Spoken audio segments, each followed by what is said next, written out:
Welcome to Torchbearers by College Esports News.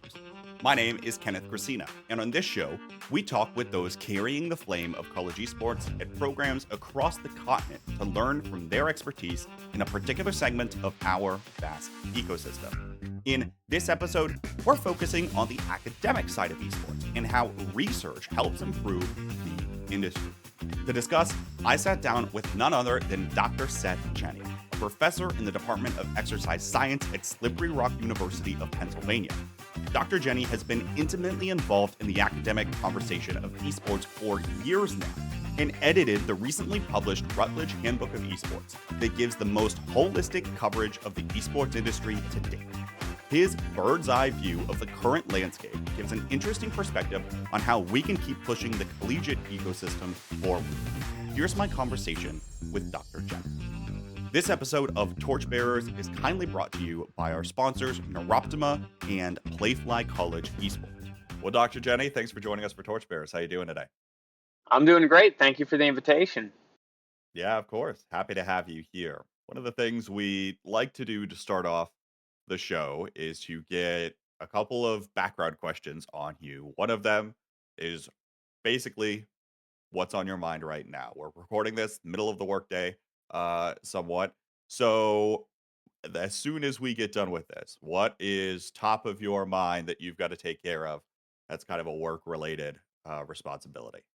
Well, right before this recording, I was trying to set up room reservations for Paris. I'm guest lecturing there in February. So, yeah, it's a rough life I have.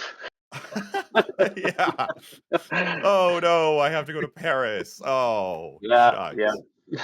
How'd you get that gig? There's a colleague that I do research with, a Dr. Nico Bissombes, University of Paris City. He invited me to lecture he teaches within a program, esports. The translation is essentially it's an esports manager program. And so I talk about latest research as well as the North American collegiate space to inform his students on that. So it's a really great program, and they bring in a lot of different people around the world. That's awesome. So on that note, obviously you are a pretty heavily involved esports academic. One of the things we like to do with the guests that we have on is to get their whole story. Starting from how did you get involved in video games to how did you get involved in esports in your current role? Yeah. So I'll try to give you the highlights version of that. I started doing research with motion-based video games, specifically the Xbox Kinect, back when I was a doctoral student at the University of New Mexico. And I was really looking at to what extent sport motion-based video games could be used in physical education to teach people motor skills. And so that really interested me because the great thing about esports and video gaming is that the technology is always changing. And so you're always being able to integrate new technology being created as well as new games being developed. And so it's a never-ending research agenda.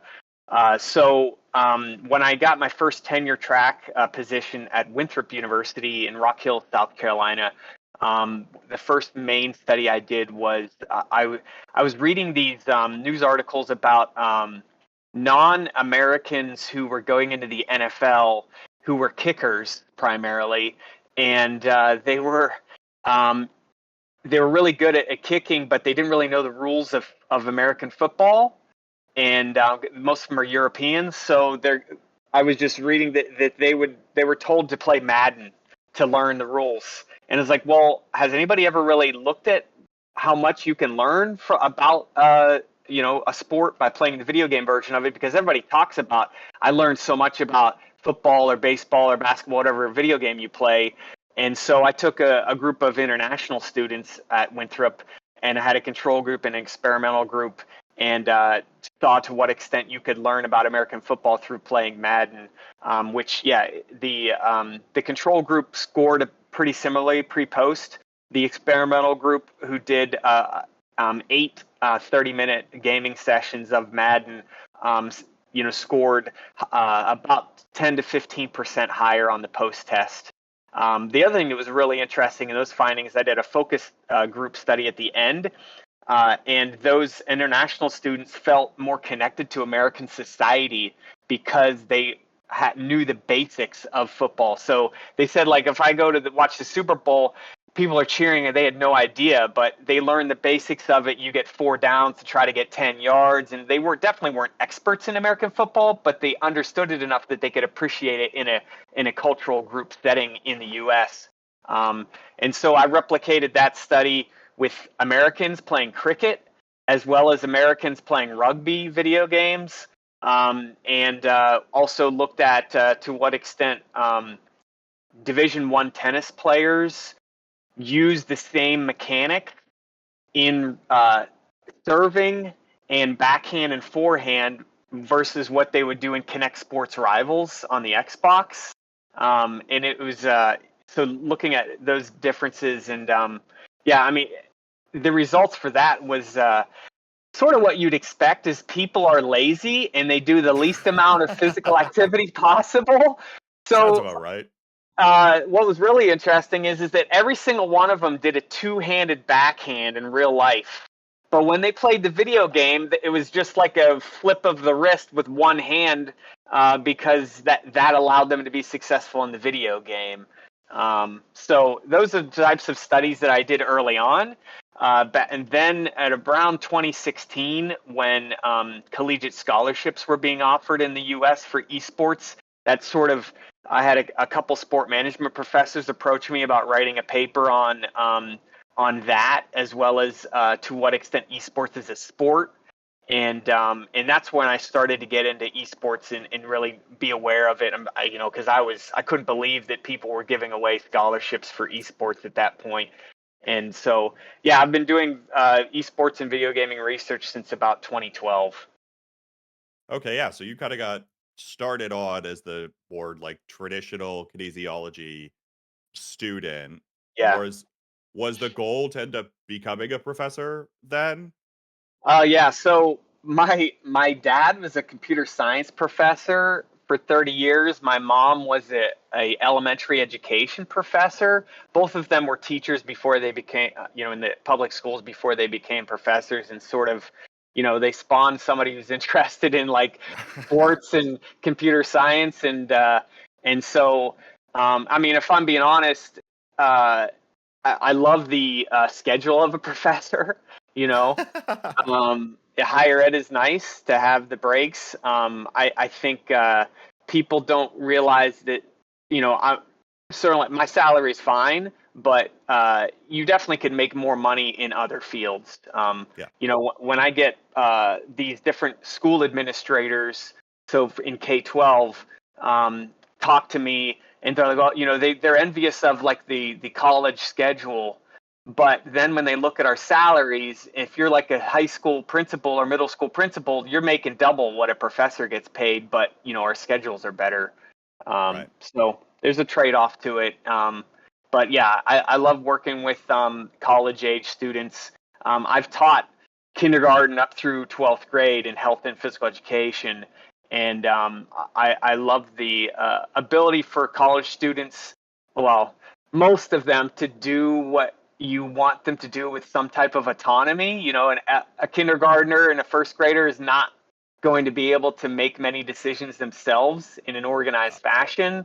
And so teaching the older age is great in those respects. But I still coach elementary cross country and track where I live in Pennsylvania, and so I'm still working with the K-12 setting too. On the topic of research, our next sponsors have put in a bunch of it to give you the largest competitive edge possible when it comes to your energy drink.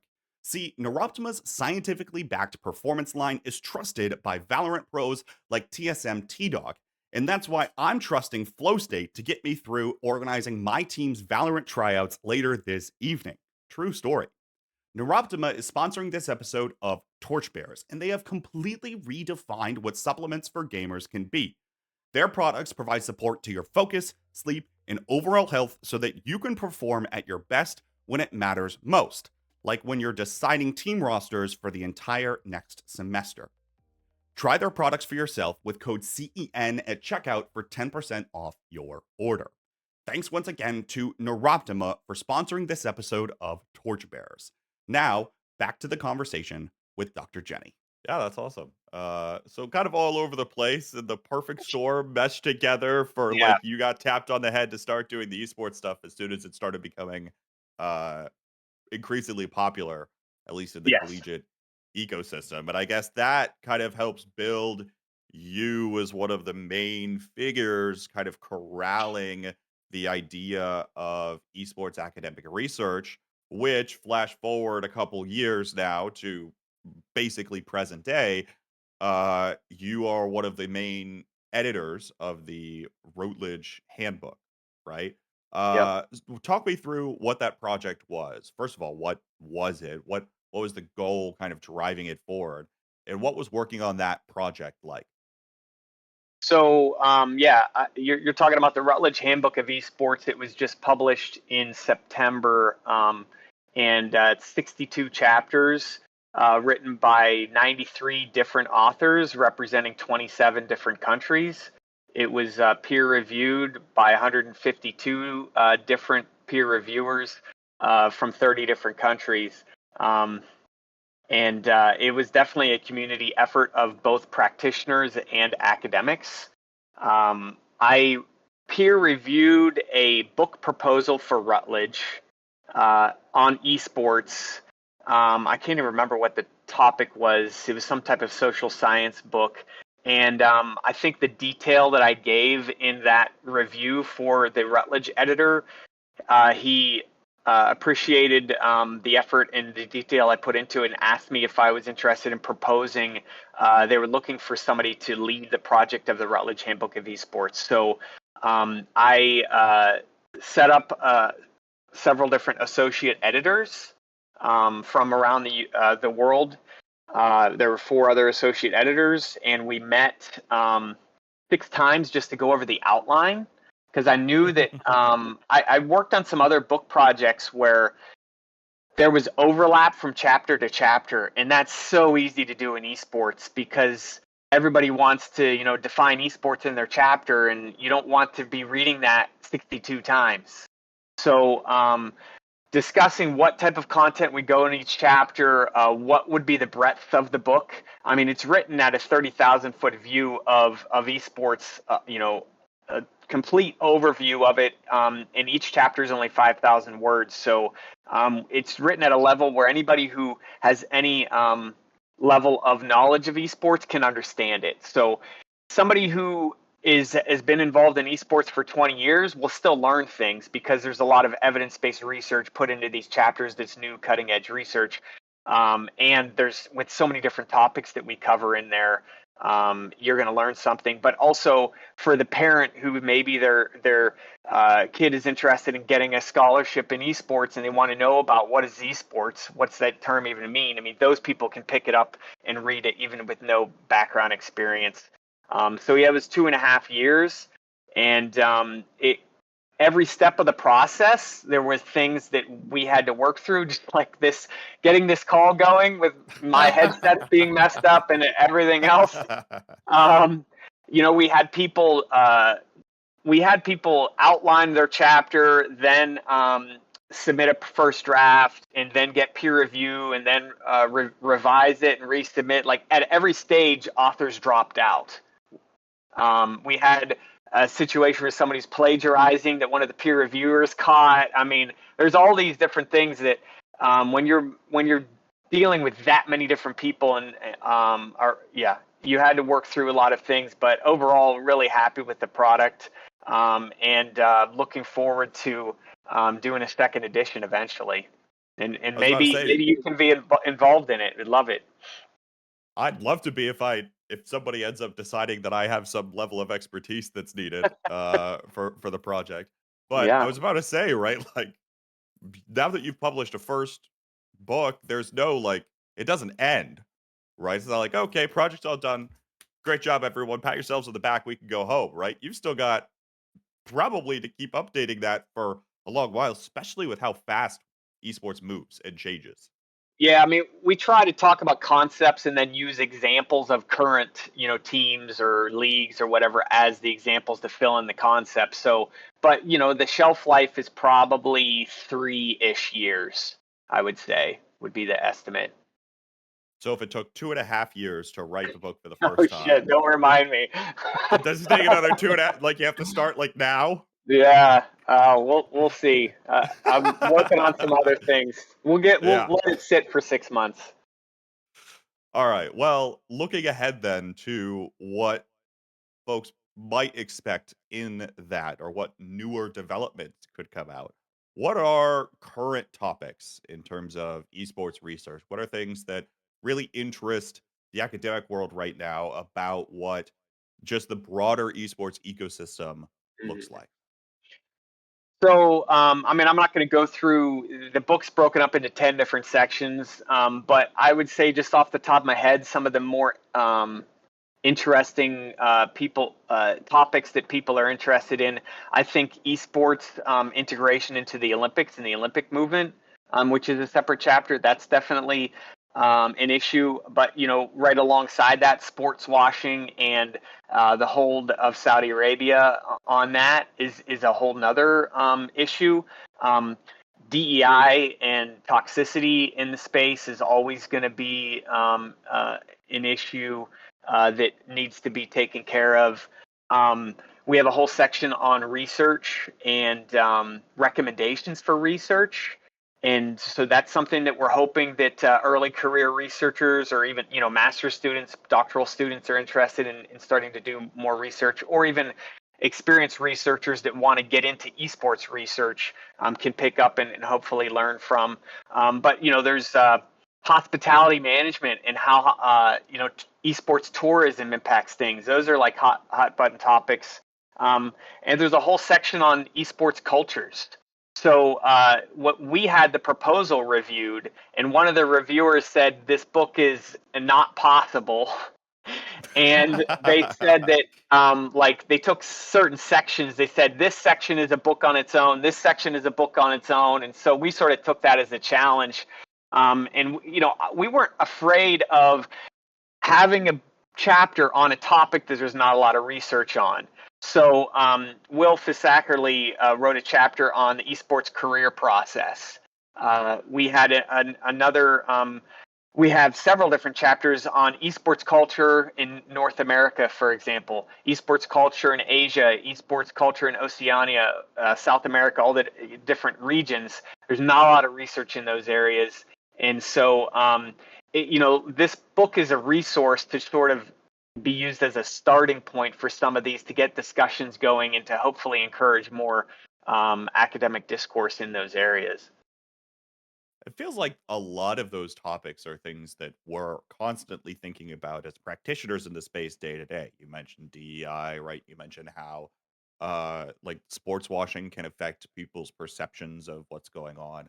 Mm-hmm. Um, but yet in every other industry across the board, there is always a seeming divide between the practitioners actually in the space and the academics who are trying to do their best to work through the whole process and add to the body of knowledge that we can give and share. What, in your experience, does that divide look like in the esports ecosystem? How prevalent is that divide? Mm-hmm. And what kinds of things can be done to mitigate that? Yeah. So my experience is that it is difficult to acquire esports samples to participate in your research studies, and that really impacts. One of the big issues is that people are not clearly defining what their samples are. So especially early on, some of these research studies would have like whether it's investigation of a sports psychology intervention with esports players, right? And then you read the methodology in the sample, and it's like, well, these aren't really esports players. There's just a bunch of video gamers who are calling themselves esports players. Like, how are you defining esports, and what's so those are some of the issues that you run into, is trying to get esports players to participate, because everybody has limited time. They need to see what the potential benefits are. When I have worked with different orgs in trying to secure funding for them to support esports research, it has been very difficult, because most of the orgs are very short-sighted in that they want to put money into something that's going to have an impact within like the next few months, and not like a little bit of a long-term, hey, we're going to do this type of research that's going to help our players maybe next year or the year after, or help our organization as a whole. And I get some of those issues, but that's some of the difficulties that esports researchers encounter. I tried to submit a National Institutes of Health grant with the federal government in the U.S. because of the prevalence of esports and people who play video games, looking at some exercise and physical activity interventions in the sample. Well, if it's not a hot button topic in the NIH, then they don't want to fund it. So, they're more concerned about health disparity at the moment is sort of the hot button topic. Certain samples who don't have access to healthcare than they were for that specific topic. So, I guess trying to have people support research and then see the value of research. Okay, so sell me on it. What is the value of research, right? Because like as you mentioned, I want to see results now, right? And especially from a collegiate perspective, Mm-hmm. if you're looking at it from a student perspective, they've got a limited number of years at their university. They want to see things improve at their program now. They want coaching to be relevant for them now so that they individually can improve while they're still at their institution, rather Mm-hmm. than just improving it for the next generation to come along at some point and reap what they sow. So, what is the value of trying to engage with academic research, and why is it important for those players who, as you mentioned, they're students, limited time, they're already practicing on their esports teams and going to school, and maybe they hold a part-time job too? Why should they participate in this research, and why should their directors and coaches encourage them to do so? So it depends on what's the purpose of the research and what's the research question that's trying to be answered. But I'll give you an example of a study that I'm conducting right now. I was contracted by Voice to do a research study on the benefits of collegiate esports, right?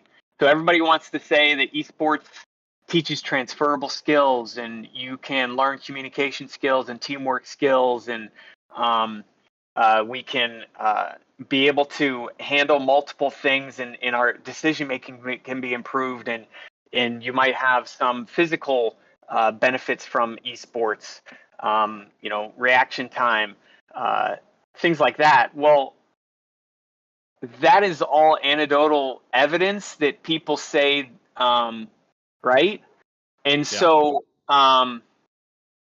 there's also there's other types of training recommendations. So what is the most effective way to train a collegiate esports player? Well, if you don't run experimental studies, how do you know? You need to try different interventions. That it might be different types of skills being taught to help an esports player, whether it be physical skills, or different strategies to see what's most effective, or it might be psychological interventions to help an esports player with motivation, with decision making, with working with teammates. And so in being involved in true experimental research, where you're going to have manipulation of an independent variable, that would be some type of maybe training program, having a control group, and then also having randomization of each participant to either the control or the experimental group, and then making comparisons. So I've started with this study on the benefits of esports, and honestly, it hasn't gone well so far. I've reached out to try to get some responses. We haven't started the main study yet, but if we find, and I'm not going to the research bias to say, all right, there's all these potential benefits to it, right? But we're going to be looking at comparisons of GPA of esports players to the general student body. We're going to look at the demographics. Are there certain genders or races more prevalent within the esports versus the general student body? We're going to look at perceptions of benefits, such as these transferable skills. So we're going to try to do correlational research. And if it is found that collegiate esports is beneficial, and we're also looking at enrollment as well as retention rates, potentially graduation rates, those types of things. Like obviously, college is a business. If you're not making money, then you're losing. Well, if we can show that X number of players came to the university because they started an esports program, then guess what? There goes your salary should be going up. There goes the number of opportunities for you to get a job because the results of the study might be showing benefits. There goes resources be going up, hopefully your budget, maybe more facilities. So all of those things is not just going to potentially impact the current students, but your program as a whole. So those are, that's my, whatever you want to call it, my ideas for why you should participate. The slightly longer elevator pitch, as it is. Well, yeah, that was walking up Kilimanjaro. Yeah. But no, I mean, it's a solid point, and the only way to continue developing is by continuing to invest in actual solid research. And a lot of what you're talking about is, in my opinion, things that programs should be curious about anyway, right? Like, um, at my program, we're going to be looking towards retention data soon in terms of the people that come into our door to utilize our lounge. What percentage of those people are sticking around, and is that a higher percentage of people that are sticking around on campus here in comparison to the general student body, right? Trying to show those benefits of the program is, I think, something that most programs probably can get behind. But then the question becomes like access to that data, I suppose, right? Whereas if someone else is coming in to do it, obviously your goal as a researcher is to protect anonymity of the program and Mm-hmm. confidentiality of your participants. And I imagine that makes it a little bit more difficult to say all of the data we're going to collect, we're going to sit on and you can't see. What should there be any concerns around that confidentiality perspective, and what can you share with program administrators for research you're doing on their program? Yeah, I mean, so I think that directors should be, I'm sure a lot of directors, they have research questions. Like, I'd really like to know this. I'd really like to know if the number of hours that we're practicing is good, or we should do more, we should do less, or, this type of strategy. An experienced researcher is going to help you design a study, well, that can control for variables and to help you actually objectively try to measure what you want to measure. So those are some of the benefits of trying to involve them. A research study should go through the institutional review board, which is ethical review of what you plan to do. And the researchers also are required to do what's called city training, which is research ethics training that would be protecting participants, letting them know that they can drop out of the study at any time, that if there's any adverse effects, what the risks are, what the potential benefits are. All of those things can help with trying to mitigate some of the issues that you might run into. But really, directors are like the gatekeepers, is what we call in research. If they're the ones that help you gain access to the rest of the sample, and they have to be on board for what you're doing. Otherwise, it's really difficult to try to conduct a study at that site if that person is not on board. And if it's survey-based research, like, it's one thing to just shoot out the email to your team and ask them to take it, but it's another. It's like, hey, we're going to take the first 10 minutes of this practice to let you all take the survey, then we're going to go into practice. And that's the type of stuff that really helps with trying to get participation in research. Well, Dr. Jenny might be able to set aside the next edition of the Routledge Handbook for another couple of months. You can't pass up on this next opportunity from our sponsors of today's episode, Playfly College Esports. Playfly just announced their free Spring 2025 merch drop, which is available to all participants and includes early access to their latest college esports t-shirt release and a sticker pack featuring a selection of their exclusive iconography. Participants are only responsible for shipping and handling. For more details on this and everything else they've announced for the spring semester thus far, scan the QR code on screen right now or visit playflycollege.gg. Thanks once again to Playfly College Esports for sponsoring this episode of Torchbearers. Now, let's return to my conversation with Dr. Jenny. Yeah, and again, that participation can only lead to more results and more conclusions. But let's say I don't have the time to think about all that research stuff. That's all well and good, but I've got a million other things going on.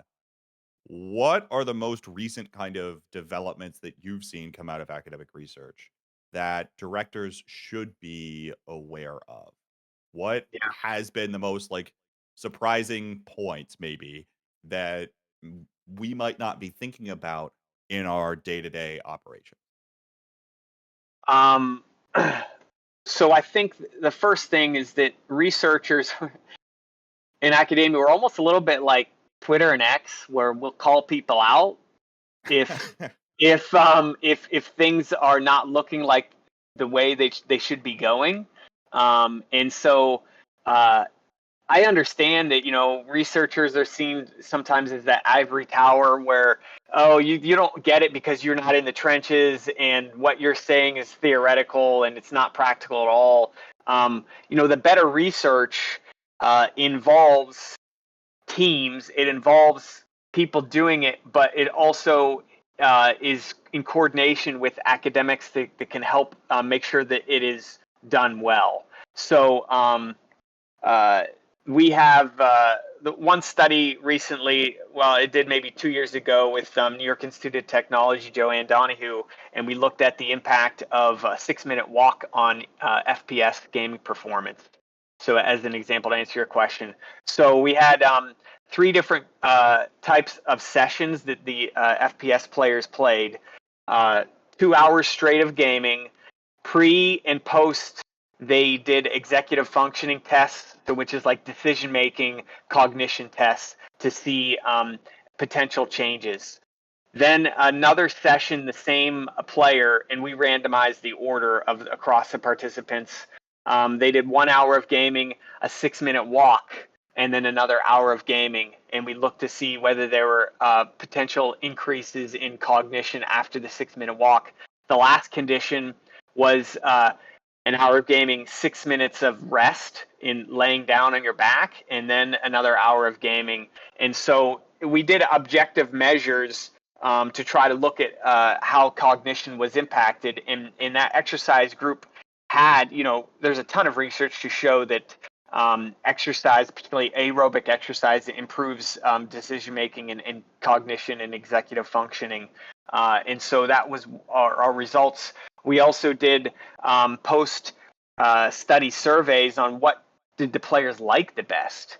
And it was mixed. I mean, some people preferred some things over, but generally the players preferred the walk because it allowed them to reset and allowed them to think about their previous first hour to see, okay, this was not going well. So it allowed them to take that break to reflect on that first session. And it was only 6 minutes, remember. But then versus the complete rest group, condition, I should say, they felt like they had to re-warm up their mechanics with the keyboard and mouse more than when they walked. They felt like they were physically ready to get right back into the gaming, but the first few minutes of post complete rest, they weren't physically ready to go. That's the type of practical application that we're trying to do with research. There's a sports psychologist right now that is working on his PhD, and he also is a performance coach with G2 in the UK. In Europe. And so he has done different psychological interventions with his players, and then has written papers on some of those results, anonymized the data, to protect confidentiality of the players. But that's the type of research that you can really try to apply to what you're doing, to practice. Okay, so that's well and good.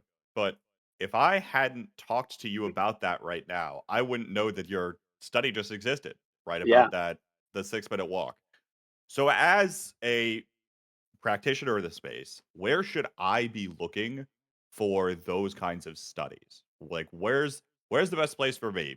I could maybe try to go on Google Scholar every once in a while and sort by like the newest to see what random esports stuff pops up, but half of that's probably not going to be the exact practical thing you're looking for, right? So where should I be looking? You're good at segues to new topics, huh? Yeah, so I would say follow me on X, Dr. Seth Jenny. I post a lot of research studies on there. There is an open access journal, which means that you don't have to pay for the articles. You can click on it and they're freely available. There's no paywall. International Journal of Esports is open access journal. The Journal of Electronic Gaming and Esports, JEGE, that one, for about the first year and a half, it's open access. I believe it's starting to go behind a paywall, but you can go to researchgate.net as well as academia.edu, and those are online repositories of research that researchers will put on that will not. It requires a free username and password, but that is recommended. And latest research. Well, we have this thing called the Routledge Handbook of Esports that just got published. And it, like I said, it covers all the different facets of game design, to how do you define esports, to the genres, and then it goes into esports players, and then it goes into business, media and communication, esports education, culture, and then current issues, and then the future of esports. So those are the major categories of that, and definitely the print. I won't lie. Right now it's ebook as well as hardcover. The hardcover is expensive, so take a look at the ebook. It's a lot more inexpensive. A lot more palatable. Yes. And we're all used to computer screens anyway, so Yes, you got it. Right. But do 6-minute breaks. 6-minute walks. All right.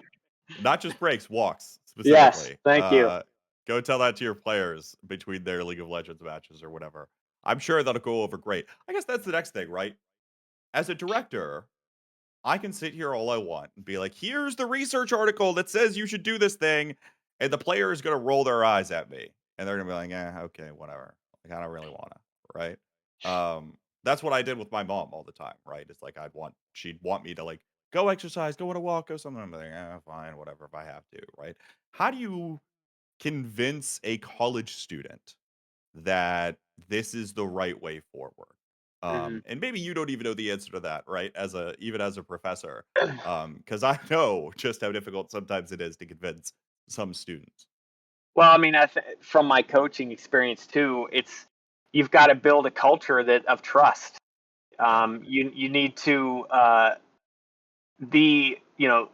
an athlete is not going to they're not going to want to listen to you unless they believe that you have their best interest at heart. And typically that involves a personal relationship with each player, you know? And so that might involve you having as the director, having a one-on-one conversation with the leaders of your program, who then will buy into it to then bring it to the team. So it might come better from a peer who's seen as a leader and respected. Those are some of the approaches I think that I would take for that. And certainly, it is a lot better to give rationale for why you're doing it rather than just being a dictator of this is what we're doing without justification. But you know, sometimes people just need to be told, like, we are doing this. Here's the reason we're doing it. You don't have a choice. We are doing it. Those are some recommendations I'd give for that. Yeah, here we go talking about how you should set up your collegiate program, which I'm sure you and I could both go on for another hour if we wanted Well, to. mine's. I mean, I'm a faculty advisor, but I'm more of it's a student driven Yeah. program here. So, what do I know, right? There's pros and cons to student programs, 1,000%. And I think the there are a lot of ways where I think actual solidified programs can learn from student organizations and Hmm. vice versa, right? The I think there's probably something like flexible structure that you should use in any program where, like, one of the things I'm trying to do with my players right now is at the beginning of the semester, we're sitting down to talk about our values, goals, and expectations on as each individual team. I have 8 different teams in my program. So each team, I'm sitting down with them and we're having a discussion about that. And next semester, I'm going to do the same thing with each of those 8 teams. And there's going to be things that change in there because there's going to be people that change in there and have different perspectives. They're going to have gone through one semester and been like, okay, we might have tried overreaching ourselves, or, oh, maybe we could try to push ourselves a little harder to become more competitively successful. So, um, I'm sure we could both go on and on about Well, those sorts of things. you know, and I think a great time to do that is when if you are traveling to an in-person event. Hey, bring each individual player up to you and have like a 5 minute conversation to get sort of the feeling for how that event went afterward or what their goals and expectations for before the event. I mean, those are, I would utilize the time that you have if you are traveling as an example of a time to do that. Because, you know, everybody's Yeah, talking about they're out of time. yeah, right. Meanwhile, you're sitting around twiddling your thumbs for half the time because there's technical difficulties going on in the background and the matches can't start. We've been there. Um, but all right, so we've talked a lot about how to, incorporate research in here with collegiate programs and even discussed briefly recommendations for collegiate programs. The question we like to close with and ask all of our guests is if you could snap your fingers to change one thing about the collegiate esports ecosystem, what would it be and why? I'm going to give you more than one if that's all right. Oh I'll man. be quick. Well, one would be real quick would be just yeah, unlimited funding for research. Obviously, Oh that's an well. easy one. Okay, we need more for that. Number two, I would say a more consistent competition structure across the collegiate space. And you know, recently I've been crowdsourcing all of the different leagues and conferences and tournaments around collegiate, and hopefully maybe you can throw up the image whenever you finalize this recording. But it is crazy the amount of disarray there is, and jumping ship and moving from conference to league to and I can't, you know, as a director involved in so many different organizations and league structures, it's crazy. So a lot more consistent competition structure. And then lastly, I think collegiate directors, and I'm not calling any particular person out, but people need to act a lot more professional. It is seriously. I mean, you go on X and I'm like, what are you posting that for? What, you know, I don't know how you're going to gain respect from people who aren't in the collegiate space by putting that type of cursing, inappropriate things online.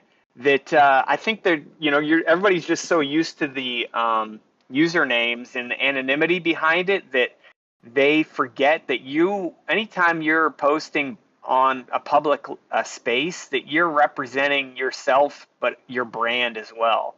I mean, I use I put my name on Discord and X and everything else because honestly, I don't want to post anything that I'd be afraid people to know who I am.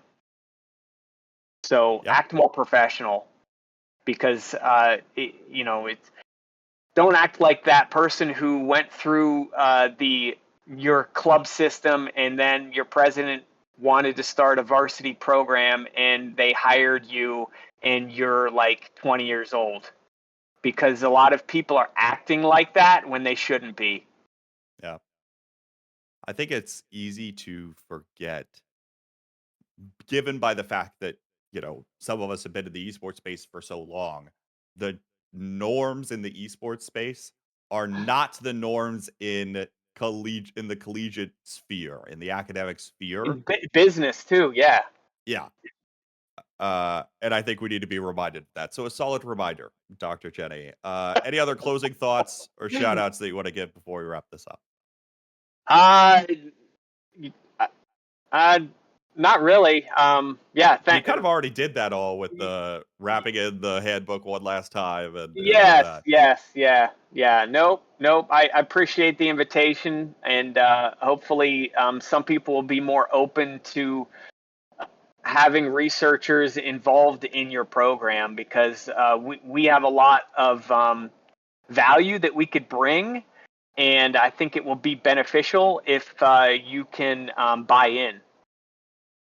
Well, I hope we could work towards that buy-in across the ecosystem. Dr. Jenny, thanks again for joining us. Thanks so much. You just listened to Torchbearers by College Esports News. Thanks once again to Dr. Seth Jenny for being our guest for this episode. Before we go, we want to thank our sponsors one more time. Playfly College Esports just released their Spring 2025 Roadmap to Registration, which details several major changes coming to their competitions next year. Schools can submit their varsity applications for the upcoming Spring 2025 season and the 2025 through 2026 academic year now, and register for all competitions starting on December 10th. Details on the Spring Merch Drop and Tournament of Champions at CECC May Madness will be available in the coming weeks. Scan the QR code on screen right now or visit www.playflycollege.gg for more information. And also, real quick, Neuroptima's Flow State is redefining what energy and focus feel like. Flow State isn't your typical energy fix and isn't pumping you full of just sugar and caffeine. Flow State combines ingredients like alpha GPC, new LVL, and huperzine A to boost focus, mental clarity, and even your memory and learning. It's also designed to keep you in the zone for longer with both instant and delayed release caffeine to give you real, sustained energy that fuels both your body and mind. If you're looking for real mental clarity and performance that lasts, check out Neuroptima's Flow State. Your brain will thank you. You can use code CEN at checkout for 10% off your order at neuroptima.gg. Thanks once again to Playfly College Esports and Neuroptima for sponsoring this episode of Torchbearers. As always, I was your host, Kenneth Gracino. Jared Vanderweel is our project manager, Ashton Lewis is our graphic designer, V. Tran is our editor, Sheridan Shea is executive director and founder of CEN, and Derek Santiago is creative director of CEN. Be sure to follow CEN on X, TikTok, YouTube, and Instagram to stay up to date on all things college esports. And check out our website at collegeesportsnews.org. Thanks for listening, and keep carrying the flame.